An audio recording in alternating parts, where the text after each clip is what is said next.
Okay, now that person in the still is my precious friend Brian Pitts.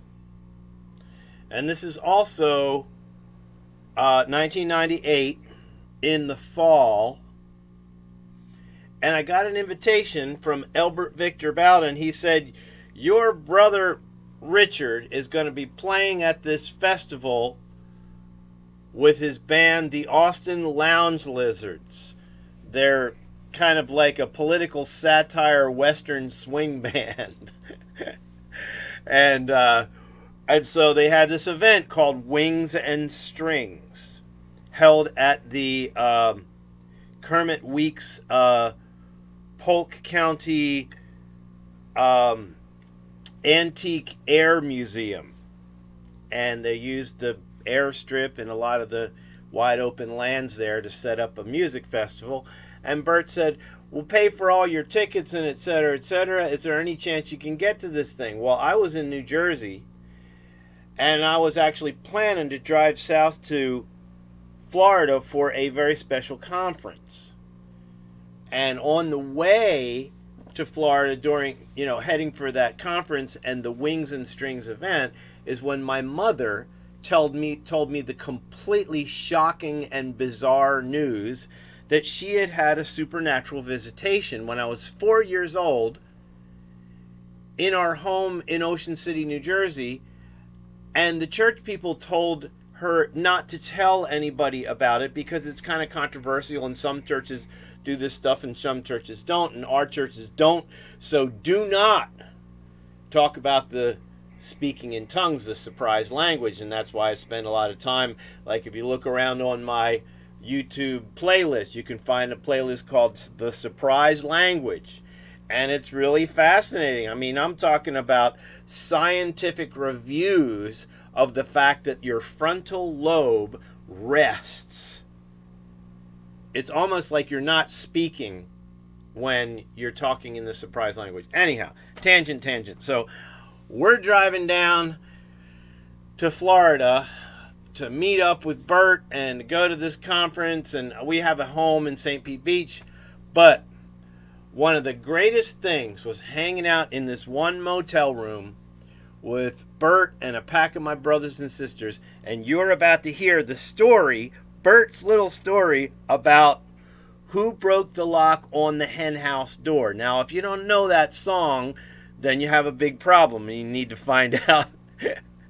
You need to look up that song.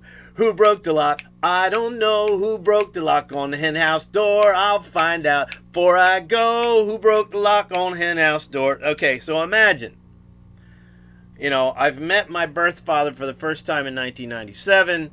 I'm going to see him for a period of time. For the next time I spend with him, long time, is going to be at this music festival with all of his buddies and all these musicians all over the place. He tells this blockbuster story about him and his younger life. Okay, push a button.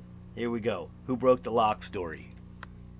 Not trash cans, but they made it up with those pieces. That's logical. Brian's talking about Yeah.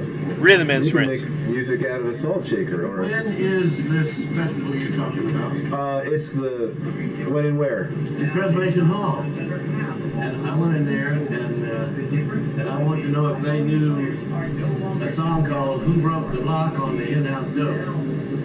Have I ever told you this story? I think so, but I really like that tune. I learned that tune once a long I time ago. heard that when I was just a little kid. I learned how to play my spoons to that tune. Playing on the radio out of Cincinnati, Ohio. At a Clear Channel station that played country music and special music and all kinds of music. And they played Who Broke the Lock on the In-House Door. And I bugged my dad and I bugged my mom to get that record or get them to play it on the local radio station or something. And they called and they tried and tried. Nobody had ever heard of Who Broke the Lock on the Hen House Door. You're kidding. Nobody had ever heard of it in Wilmington, North Carolina. This was about how old would I have been? This was about 1930 or 31. So I was about 5 or 6. And come in, Judy. And I'm in the middle of a story. See something or other. Right. And the first time I was in Preservation Hall was many years ago. Maybe 20 or more. Maybe 30, I don't know. But anyway, I went up and asked them if they knew it. And they said, well, I've heard it. How does it go? And so I started singing a little bit of it. They said, hey man, sing it. Just sing it. So I got up there with the band and I sang it. But who broke that lock? Man, I don't know. Who broke the lock on the in-house door? I'll find out before I go. Who broke that Who broke the lock on the hen house door? And so this guy who played the trombone, his name is Frog, and he plays his cheeks balloon out like that.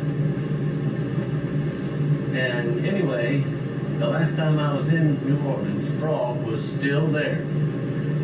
And I said, I thought you maybe would have retired by now. And he says, I'm 78 years old and I don't plan to retire. And that was about 4 years ago. And if I get back to New Orleans, I'm going to go see if Frog's still there. And he remembered me. And the last time I went in there, and I just kind of waved. And Frog says, come up here and sing Who Broke the Lock on the Door. Seriously? And so I did. Yeah. All right. Well, this was about the 20th time I've been there. Oh, okay. I've been there lots of times. Okay. All right.